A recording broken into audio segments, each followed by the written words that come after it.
Get ready! We are going into the February 16th, 2024 OPEX Bowl. That's right, folks. Get ready. Yesterday was just the JV football game getting you ready for this week. SPY QQQ and the VIX with the Bulls with a 14-1 record since Israel invaded Gaza, while the Bears have a 1-14 record with just one red week since that invasion took place. So yes, ladies and gentlemen, this is going to be the big week where either the Bears show themselves or they get castrated and need to wait another month. Over here on the SPX, Green Week yet again. However, the SPX could not get a 40-yard drive. Every single trading session, less than 40 points. 39 points on Monday, which was your big down day over there on Monday. Monday coming over there, that drop all the way down to that 49-18-10 by a penny, and then floating back up.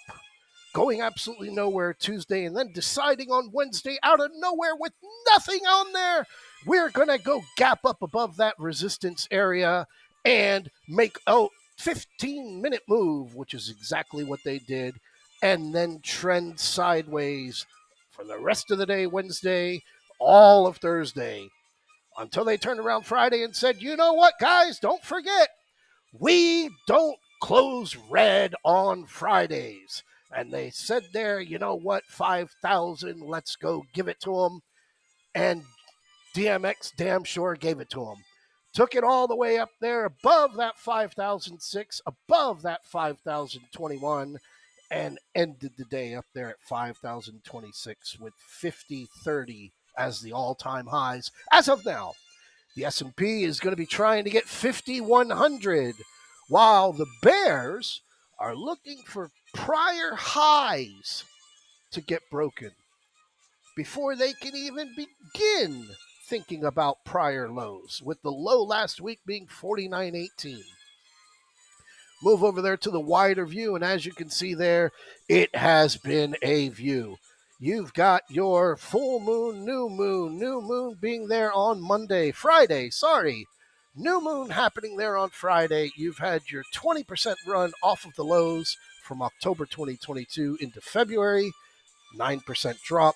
Your 21% move into July before your 11% drop with the 3 consecutive red months in a row.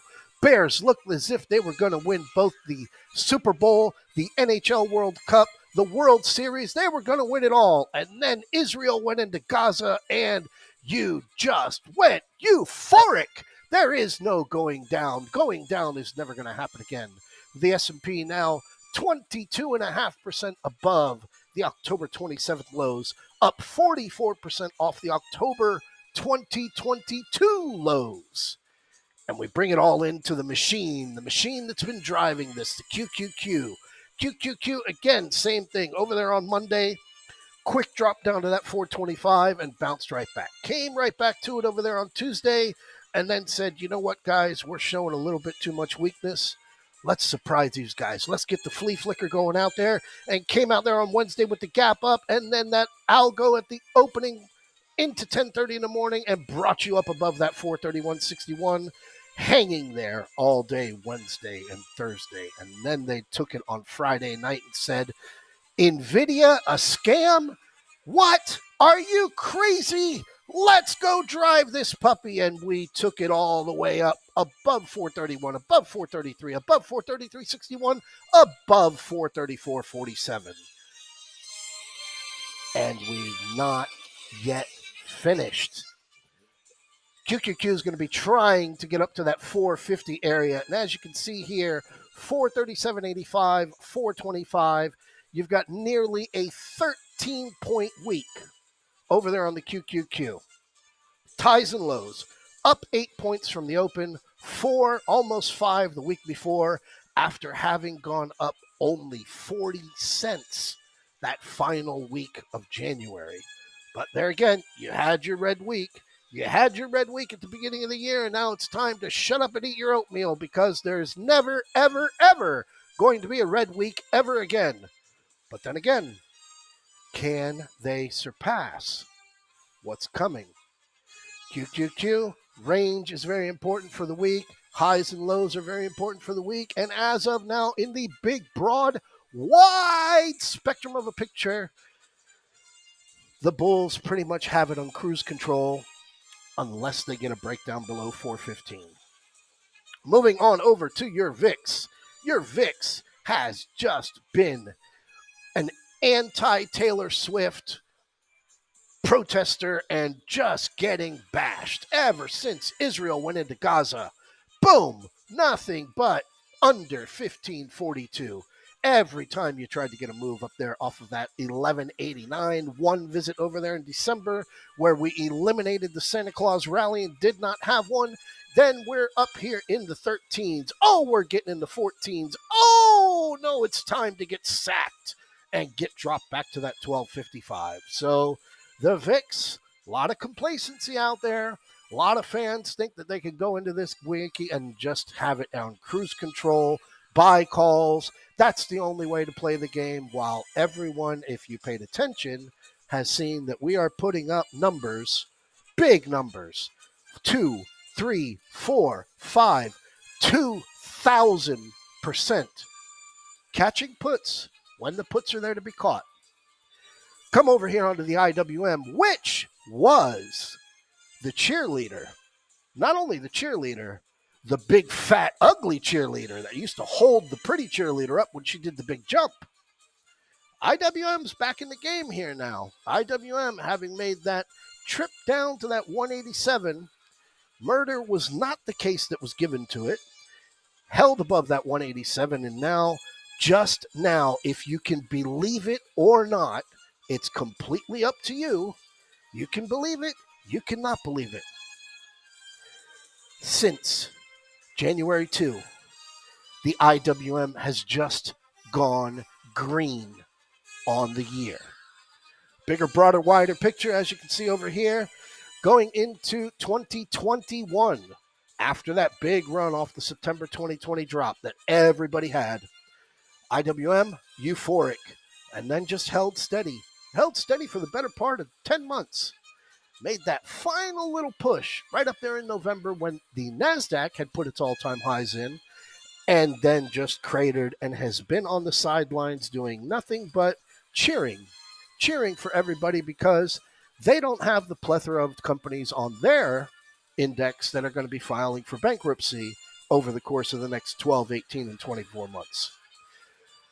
So you leave it off there with the Dow, and the Dow Jones being up here almost 5% above its January 2022 highs. Dow Jones having made a very clean run, taking advantage of Israel's invasion into Gaza. And now we look back at how this has been a 14 weeks out of 15 since Israel went into Gaza. All green. All green, all green, all green. And you know what? It happened before. Back here in 1968, Tricky Dick became president. On this day, right there, what happened when the S&P was at 109.37? Tricky Dick appointed Henry Kissinger as his security advisor on that day. And on that day, the S&P went on a decline for not only 1969, for not only the beginning portion of 1970, but where it bottomed here in 1970. What happened, folks? Right there at that bottom in 1970, in May, it was May 23, the Grateful Dead invaded the United Kingdom. That's right. The Grateful Dead performed their first concert ever over there in England, and that was what took it from the bottom 20 weeks 3 red. Right on up to that top here in beginning portion, early portion of 1971. Then you had another decline coming in here almost into November of 1971. And again, to what we're comparing ourselves to now, when most of you weren't born, I wasn't born, and that was the last time that the S&P has had a run that we've had just like we have right now. So buckle up, Buttercup. It's going to be an interesting week. You got a couple of names that are out there reporting that are worth paying attention to. Shopify, after they report. Thursday, Roku, after they report. We look at it on Friday, and Coinbase as well. And as for this week, I can tell you right now, looking at last week, looking at your 5-day moving average, your 5-day moving average is going to be where your bottom is. So get your Swifties, get your selfies, get your popcorn, get your beer. Valentine's Day is on Wednesday, and Bears, your window opens up just like last month, and you got a week to prove yourselves.